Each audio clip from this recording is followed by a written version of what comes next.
नमस्कार आप सभी को। आप लोग जुड़ जाइए, फिर हम स्टार्ट करते हैं।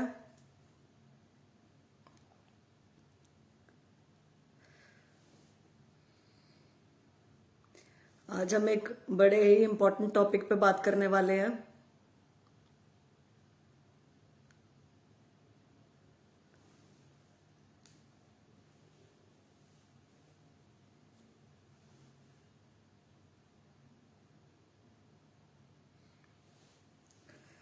अभी जस्ट हाल फिलहाल में ही वेटरनरी सर्जन का एग्जामिनेशन हुआ है।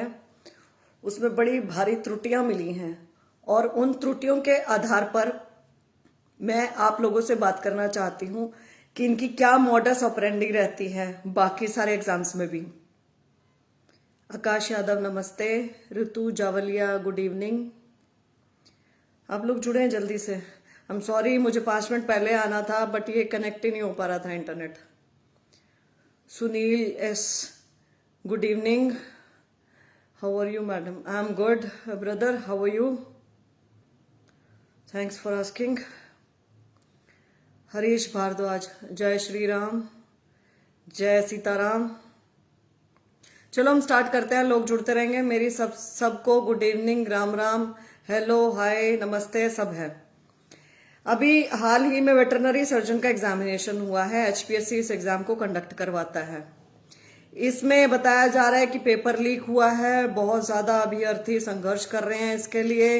रोहतक में प्रदर्शन भी किया, ज्ञापन भी सौंप दिया, सब है। हालांकि पेपर लीक हुआ है नहीं हुआ है उसकी मैं पुष्टि तो नहीं कर सकती हूँ, लेकिन जब इतने सारे अभ्यर्थी इकट्ठे होके ये चीज बार बार बोल रहे हैं कि भाई पेपर लीक हुआ है, एक दिन 2 दिन पहले दिल्ली में पढ़ाया गया है, ऐसा सब कुछ हुआ है, तो मेरे हिसाब से सरकार को सुओ मोटू संज्ञान लेना चाहिए, या फिर जिनके वो रोल नंबर बोल रहे हैं उनके मार्क्स जांचने चाहिए, या फिर एक और बहुत अच्छा तरीका है कि यदि बहुत सारे मैक्सिमम बहुत ज्यादा कैंडिडेट्स के 90% ऑफ मार्क्स आते हैं इसके अंदर, तो वहां बेल रिंग कर जानी चाहिए कि कुछ ना कुछ तो गड़बड़ है। तो ये एक पहलू है, उसको साइड में रखते हैं। आंसर की आती है इनकी। आंसर की में मिलते हैं 25 के लगभग सवाल गलत बताए जा रहे हैं, ज्यादा बताए जा रहे हैं। इनफैक्ट 25 से ज्यादा आंसर्स गलत बताए जा रहे हैं आंसर की में। आंसर ही गलत नहीं बताए जा रहे हैं, सवाल भी गलत बताए जा रहे हैं कि सवाल तक गलत है। और एक एक सवाल को ठीक करने के लिए, ऑब्जेक्शन लगाने के लिए पर सवाल फीस रखी गई है 250 रुपए।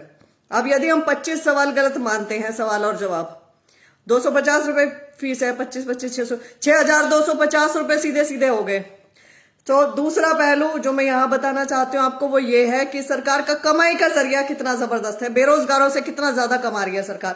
पहले फॉर्म निकालो, भर्ती निकालो, फिर भर्ती के पैसे बटोर लो, फिर भर्ती रद्द कर दो, फिर भर्ती निकालो, भर्ती के पैसे बटोर लो, फिर भर्ती रद्द कर दो, भर्ती निकालो, भर्ती के पैसे बटोरो, फिर भर्ती रद्द कर दो। एक तो ये। दूसरा, भर्ती निकालो, एग्जाम भी करवा लो, फिर उसके बाद आंसर की में भर भर के त्रुटियां दे दो, फिर त्रुटियों के पैसे बटोरो। किसी के 250 रुपए, किसी के 500 रुपए, किसी के 1000 रुपए पर क्वेश्चन। बेरोजगारों से ये पैसे लूटे जा रहे हैं। ये कितना जबरदस्त एक जरिया बना लिया इन्होंने। अब तीसरी और सबसे महत्वपूर्ण चीज, क्या दिक्कत है कि हरियाणा में ही एचपीएससी और एचएसएससी को ऐसे एग्जामिनर मिलते हैं जो अनपढ़ हैं, जिन्हें पेपर ही नहीं बनाना आता, जिन्हें आंसर की नहीं बनानी आती। क्या दिक्कत है? संपूर्ण देश में किसी कमीशन के किसी क्वेश्चन पेपर में इतनी ज्यादा त्रुटियां नहीं मिलती हैं, इतने ज्यादा आंसर्स गलत नहीं मिलते हैं जितने हरियाणा के इनको मिलते हैं, कमीशन वालों को मिलते हैं। कहां से ऐसे ढूंढ के नमूने एग्जामिनर्स ये ढूंढ ढूंढ के लाते हैं कि वो ऐसे गलत गलत क्वेश्चन डालते हैं, गलत गलत आंसर्स डालते हैं? क्या लगता है आपको? क्या ऐसा ही है जो दिखाया जा रहा है? नहीं, ऐसा नहीं है। ऐसा नहीं है कि इन्हें ही मिल रहे हैं। यह भी एक करप्शन का जरिया है।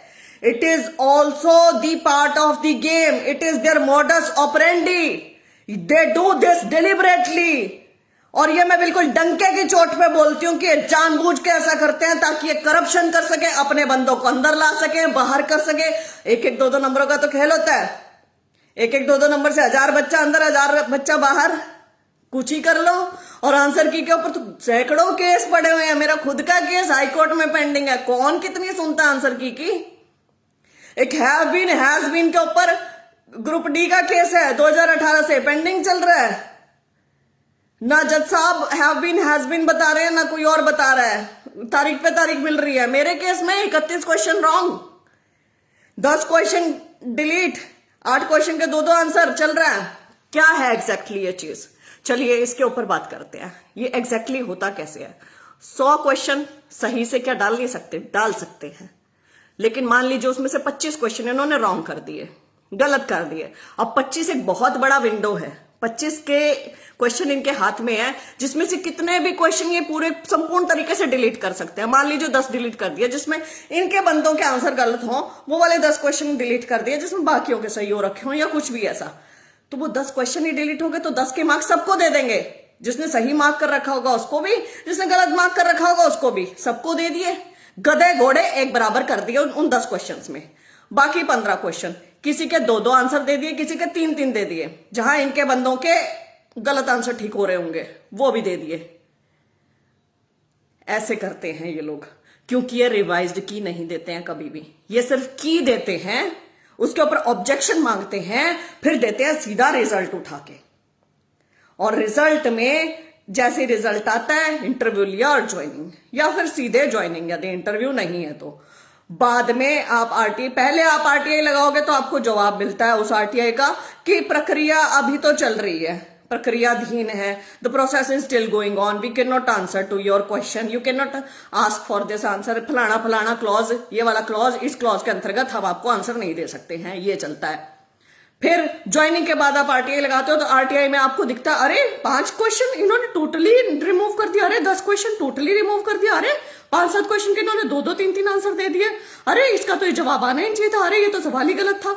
आप करते रहिए ना। फिर उसके बाद क्या फायदा, your case is infructuous, court won't be, court will be reluctant to hear to you.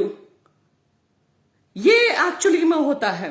आप जब फिर कोर्ट जाते हैं, क्योंकि वो भर्ती पूरी हो चुकी है, अभ्यर्थी ज्वाइन कर चुके हैं, तो कोर्ट भी रिलक्टेंट होगा सुनने में। और जब ये आप मान लीजिए आपने केस कर भी दिया, परसिस्टेंट है, लगे हुए हैं, तो एचपीएससी का नुमाइंदा आके क्या बोलेगा, वो तो यही बोलेगा ना हरियाणा सरकार की तरफ से आके कि जी ये तो जी क्वेश्चन ही रॉन्ग था, इसलिए हमने सबके लिए रॉन्ग कर दिया, हमने सबको ग्रेस मार्क्स दे दिए। बड़ी प्यारी सी एक लाइन बोल देते हैं, जबकि उसके पीछे आपने नेगेटिव मार्किंग कंडीशन भी लगा रखी है, 50% भी लगा रखा है। नेगेटिव मार्किंग जहां आ गया ना, वहां तो और भी ज्यादा इसके रिपरकर्शंस बढ़ जाते हैं। ये इनका करप्शन करने का एक जरिया है। और क्योंकि हरियाणा में सब, मैं कहती हूं संपूर्ण भारत में और नॉर्थ इंडिया में सबसे ज्यादा जो करप्शन होता है भर्तियों में वो हरियाणा में ही होता है, तो इन्होंने ये एक नया जरिया ढूंढ रखा है। यदि इन्होंने नहीं ढूंढा होता ना तो ये रिवाइज्ड की पहले देते रिजल्ट से, लेकिन ये रिवाइज्ड की नहीं देते हैं। अब इस भर्ती में कितनी ज्यादा प्रॉब्लम है, नेगेटिव मार्किंग इसके अंदर है, 50% की कंडीशन इसके अंदर है। इससे केस ये अभ्यर्थी पहले ही फाइल कर चुके हैं इस कंडीशन को लेके। उसके बाद पेपर लीक इसमें हो जाता है, जो हम अभ्यर्थियों की मान के चले तो। उसके बाद 25 क्वेश्चन रॉन्ग दे देता है एचपीएससी कमीशन, इनके बेवकूफ एग्जामिनर या चालाक एचपीएससी की चालाकी के चलते ये 25 क्वेश्चन उसमें रॉन्ग कर देते हैं। 6,250 रुपए पर कैंडिडेट इन्होंने कमाने का जरिया बना लिया। उसके बाद ये कोई हमें रिवाइज की नहीं देंगे, अपनी मर्जी से रोल नंबर वाइज रिजल्ट निकाल देंगे, जैसे एचएस का निकाला है, कोई कैटेगरी वाइज नहीं होगा। और जिसको दिल करेगा उसे बुलाएंगे इंटरव्यू में, जिसको जो दिल करेगा उतने नंबर देंगे, इंटरव्यू के हिसाब से ले आएंगे ना, 12.5 में सबको ले आएंगे। और जिसको दिल करेगा उसको सिलेक्ट करेंगे और एक दिन सबका सिलेक्शन का लिस्ट लग जाएगा, सीधा सीधा।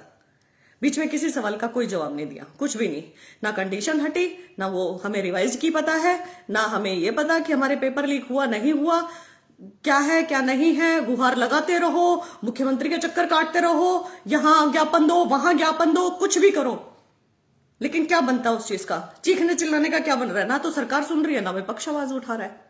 क्या करें अभ्यर्थी।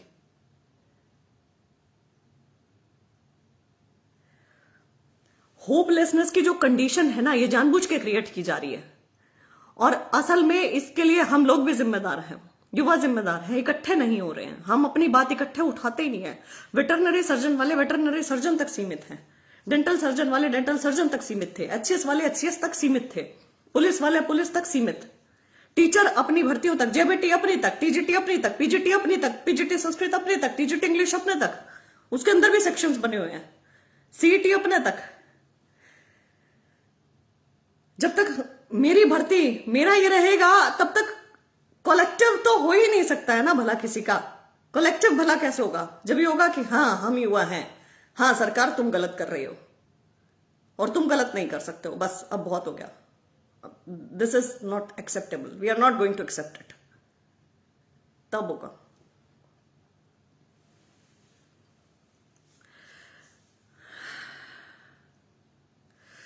मैं seriously am extremely upset with the state of affairs in Haryana. I'm seriously upset with the recruitment process in Haryana. जो भी हरियाणा में रिक्रूटमेंट प्रोसेसेस चल रही हैं, हो रही हैं, जैसी भी यहाँ पे कंडीशंस लगाई जा रही हैं, जो भी ये पेपरों में कर रहे हैं, जो इन्होंने अनसुना व्यवहार अपना बना रखा है सरकार ने, जो सुनती नहीं है सरकार, जो बिल्कुल ही छोड़ चुकी है हमें सुनना, और जो उसके बाद भी मान लीजिए मैं बोल रही हूं तो उसको भी कांग्रेस वर्सेस बीजेपी कर देते हैं। कोई ये नहीं देखता कि सही क्या है, गलत क्या है, एट प्रेजेंट क्या है। एट प्रेजेंट की कोई बात ही नहीं करना चाहता है। यदि मैं एट प्रेजेंट बात कर रही हूँ तो उसे पास्ट में ले जाते हैं कि पास्ट में ऐसा होता था, पास्ट में ही होता था। अरे पास्ट में तो हम गुलाम भी थे अंग्रेजों के, पास्ट में तो पता नहीं क्या क्या था। कितनी कितनी चीजों की बात करेंगे पास्ट के, कितने पास्ट तक जाना चाहिए हमें? क्यों ना हम प्रेजेंट की बात करें, प्रेजेंट में सुधारों की बात करें, ताकि फ्यूचर में चीजें ठीक हो। क्या ऐसा हो सकता है? वेटरनरी सर्जन मामले में मैं सरकार से निवेदन करती हूं, हाथ जोड़कर निवेदन करती हूं कि यदि इतने सारे अभ्यर्थी आपको बार बार लिख रहे हैं, बोल रहे हैं कि इस भर्ती में कुछ ना कुछ गड़बड़ हुई है, तो आपको सो मोटो संज्ञान लेना चाहिए। यदि इसमें 90% से ज्यादा अंक बहुत सारे अभ्यर्थियों के आ रहे हैं तो आपको रिजल्ट देने के बजाय इसके ऊपर जांच बैठानी चाहिए। अभ्यर्थियों से मैं ये कहूंगी, यदि आपके पास पुख्ता सबूत है तो आपको FIR करवानी चाहिए, दर्ज करवानी चाहिए। आप मत सोचे, इसमें मैं कुछ नहीं आपकी ज्यादा हेल्प कर सकती, मैं सिर्फ आपकी आवाज उठा सकती हूँ, आपकी आवाज एम्पलीफाई कर सकती हूँ। एम्पलीफाई होके भी एक्शन तो तभी होगा ना जब आप कुछ एक्शन लेंगे, लीगल एक्शन। यदि आप चाहते हो तो लीगल आपको कंप्लेंट भी तो फाइल करनी पड़ेगी ना उस चीज के लिए, तो ये चीज बेहद बहुत ज्यादा जरूरी है, तो कृपया आप करें। खैर, अब मैं आप लोगों के क्वेश्चंस लेती हूँ। जीजीयू की इस धोखाबाजी के खिलाफ क्या करें मैम? कौन सी धोखेबाजी? Deepak Sharma ji, 5,000 rupees ma'am ji objection के दे चुका हूं मैं इस भर्ती में। Vinod Sharma, oh my God Vinod ji, 5,000 बेरोजगारों से इतने इतने पैसे ले रहे हैं हरियाणा सरकार, शर्म कीजिए, शर्म। मैम आप बायस्ड हो। आरव चौधरी, अच्छा मैं बायस्ड हूं, God bless you brother. Sukhvinder Jangra, बहन यहां कुछ नहीं हो सकता है। बिल्कुल हो सकता है, जब और राज्यों में हुआ है तो हरियाणा में क्यों नहीं हो सकता है? एक्चुअली सरकार को पता चल गया है कि हमारे युवा ये सोचते हैं कि यहां कुछ नहीं हो सकता है। ये एक्चुअल में प्रॉब्लम है। क्यों नहीं हो सकता है भाई? बिल्कुल हो सकता है। हम नहीं एक्सेप्ट करते भाई, हम खड़े हो जाते हैं इकट्ठे। पुलिस वाला हाथ मिला ले, यदि HCS से पुलिस भर्ती वाले, HCS भर्ती वालों से, वेटरनरी सर्जन भर्ती वालों से आगे हाथ मिला ले, टीचर भर्ती वालों से आगे हाथ मिला लो, CET वालों से, एक दूसरे की यदि आवाज उठाने लगो तो क्यों नहीं हो सकता? ये हिल जाएंगे। इन्हें एक्चुअल में पता है ना कि हम लोग सोचते क्या हैं। हम तो कोई भ्रष्टाचार होते हुए अपने आंखों के आगे देख भी ले तो भी कह देते हैं अरे यहाँ पे कुछ नहीं होना जाना, ऐसे ही होता है। अरे देखो पिछली सरकार में भी तो ये होता था, इस सरकार में भी हो रहा है। क्या पिछली वाली से तो बेटर है? कुछ लोग कहेंगे, कुछ कहेंगे नहीं नहीं अब तो रेट बहुत ज्यादा बढ़ गई है, पहले वाली में तो इतना होता था अब इतना होता है। ये सब चीजें, ये डिस्कशन चलती है हमारी। यदि हम सच में इंटेलिजेंट, यदि हम सच में अपने आप को युवा बोलते हैं ना, अच्छा, यदि हम भविष्य चाहते हैं अपने लिए भी अपने बच्चों के लिए भी, तो हमें कहना चाहिए कि पहले जो होता था सो होता था, अब नहीं हम एक्सेप्ट करेंगे। ये सरकार हमें ये वादे बोल के आई थी ना, तो ये अपने पूरे करे यहाँ पे आके। और अगर ये भी पूरे नहीं करती है तो we have the power of vote, we can change you and we will change you if you are not changing your ways. Ma'am, you are absolutely right. Thank you for raising the voice of youth. Thank you very much, brother. Ma'am solution बताओ क्या करें? अब 25 question गलत है यहाँ। Brother आवाज उठाइए आप ना। ये मैं आपको एक चीज बोलती हूँ, आप एक टीम बना के एक अपना वो ज्ञापन ले जाके आप CM हाउस जाएं। 2 से 3 बजे वहां मिलने का समय दिया जाता है, और वहां पे जाके बोले कि क्या ये बेरोजगारों के साथ आपने नाटक कर रखा है। और ये जो पूरा 25 क्वेश्चन का ब्यौरा है ना, ये मुझे भी भेज दें। मैं भी जितने यहाँ पे अच्छे अच्छे लोग हैं जो मतलब स्टेक होल्डर्स हैं हरियाणा के, उन तक भी आपकी बात पहुंचाती हूँ, आवाज पहुंचाती हूँ। सुखविंदर जांगड़ा बहन, सभी युवा एक प्लेटफॉर्म पे आते तो नहीं, जब जब जब दर्द हद से बढ़ जाएगा ना, तब अपने आप आने लगेंगे, तब अपने आप बोलने लगेंगे। Social media as a platform, I have use social media extensively as a platform. मुझे नहीं ज्यादा यूज करना आता इंस्टाग्राम वगैरह, मैं सच बोल रही हूँ, मुझे नहीं है। सॉरी, यूट्यूब पे ये थंबनेल वगैरह ये कुछ होते हैं, मुझे लोगों ने बोला बहन जी हम फेसबुक पे नहीं है, प्लीज यूट्यूब पे चैनल बना लो, तो मैंने यूट्यूब पे चैनल बना के ऐसे डिट्टो वीडियो उठा के ये वाला कॉपी करके वहां डाल देती हूँ। मुझे कुछ नहीं आता, लेकिन मैंने ये सब चीजें स्टार्ट की, इसलिए स्टार्ट की because it is a brilliant platform. हम आज की डेट में हम बाहर निकल के शायद अपने दोस्तों से इतनी बात नहीं करते जितना हम फोन पे कर लेते हैं, फोन पे दिखते। It is also platform, raise your voice here, start raising voices, it is the need of the hour. जैसे और भर्ती में आपने साथ दिया है, यहां भी ऐसे ही साथ दो मैम। विनोद सारंग, यही तो साथ दे रही हूं मैं आपकी आवाज उठा के। मैं ये नहीं जानती हूँ कि पेपर लीक हुआ है कि नहीं हुआ है, मैंने आपको गाइड कर दिया है कि अब आपको क्या करना चाहिए। आपको एफआईआर फाइल करनी चाहिए यदि आपके पास सबूत है तो। मैं भुगत भोगी नहीं हूं इसमें, मेरी एफआईआर नहीं चलेगी इसमें, आप लोगों की चलेगी। दूसरा, आप भुगत भोगी हैं, आप एक अपना एक ग्रुप बना के पहुंचे, 2 से 3 बजे मिलने का समय होता है सीएम हाउस, जाए वहां पे आपको मिलेंगे राजनीतिक सलाहकार इनके, सीएम साहब के, या सीएम साहब से मिलने की बात करें और अपने पॉइंट्स रखे ना वहां पे। कहीं ना कहीं तो आपको रखनी होंगी ये चीजें। I can only guide you, I can only amplify your voice. I can make your voice reach the stakeholders of Haryana, many people across Haryana. जो डिसीजन मेकर्स हैं वहां तक भी आपकी आवाज पहुंचा सकती हूं, लेकिन वो लोग भी तब तक एक्शन नहीं लेते हैं जब तक पीड़ित उठ के नहीं बोलता कि मेरे साथ गलत हुआ है। ये चीज तो आपको करनी पड़ेगी। आरव चौधरी, सीएम हाउस में कोई सुनवाई नहीं, जाके बात तो कीजिए, एक बार देखें तो सही होता है कि नहीं होता है, उसके बाद आगे की बात करेंगे, राइट। लेकिन एक बार तो उधर जाना बनता है ना, वो तो करना चाहिए। डॉक्टर धर्मपाल शर्मा अत्री, मिल लिया मैम कल, क्या रहा फिर मिले तो? और आपकी वो कहां है रिप्रेजेंटेशन? आपने मुझे सेंड की है ईमेल द्वारा।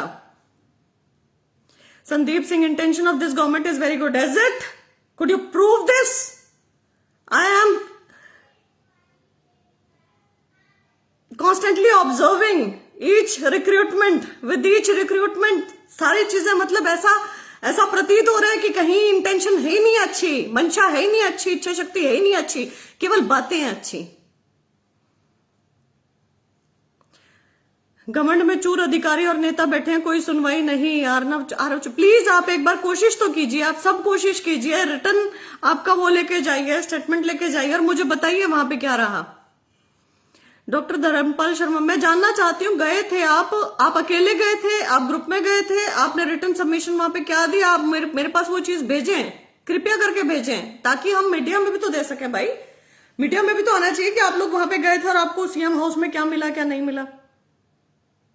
एनीवेज, मैं आप सबको यही कहना चाहूंगी कि ये जो क्वेश्चन आंसर गलत होते ना, इनको अनपढ़ एग्जामिनर और ये बेवकूफ एग्जामिनर, ऐसी बात नहीं कि नहीं कोई मिलते हैं, ये भी इनका तरीका है करप्शन करने का। मैं बस यही चीज बोलना चाहती थी। और ये एक भर्ती में नहीं, जितनी भर्तियों में ये इतना ज्यादा मिलता ना, अफसर लेवल की भर्ती है ये, तो ये सब मिलता है, तो समझ जाओ ये सब गड़बड़ करने के तरीके हैं। रिवाइज्ड की इन्होंने देनी है। लड़ना है इनसे, कैसे लड़ना है? लड़ना चाहिए, ज्ञापन दो, गवर्नर साहब को दो, सीएम साहब को दो, उन्होंने जो भी कहा मीडिया में बताओ, एम्पलीफाई करवाओ, मीडिया को पता चले, मीडिया का रिएक्शन आना चाहिए, लोगों का रिएक्शन आना चाहिए। यही एक तरीका है बाहर। तो एफआईआर आपने फाइल की, वो कीजिए, फिर आपके पास सबूत है तो जाइए एफआईआर फाइल कीजिए, दीजिए सबूत वहां पे कि ऐसे ऐसे लीक हुआ है, सरकार तो हमारी नहीं सुन रही है, आप देखो, फिर वो अपनी तरफ से अलग से एक्शन लेंगे, जो भी करेंगे। ये चीजें तो करनी पड़ेगी, हम हाथ पे हाथ रख के नहीं बैठ सकते हैं ना। और इसमें पीड़ित वर्ग को ही आगे आना पड़ेगा, उन्हें ही आगे आना चाहिए। Anyways, all the very best, शुभ रात्रि।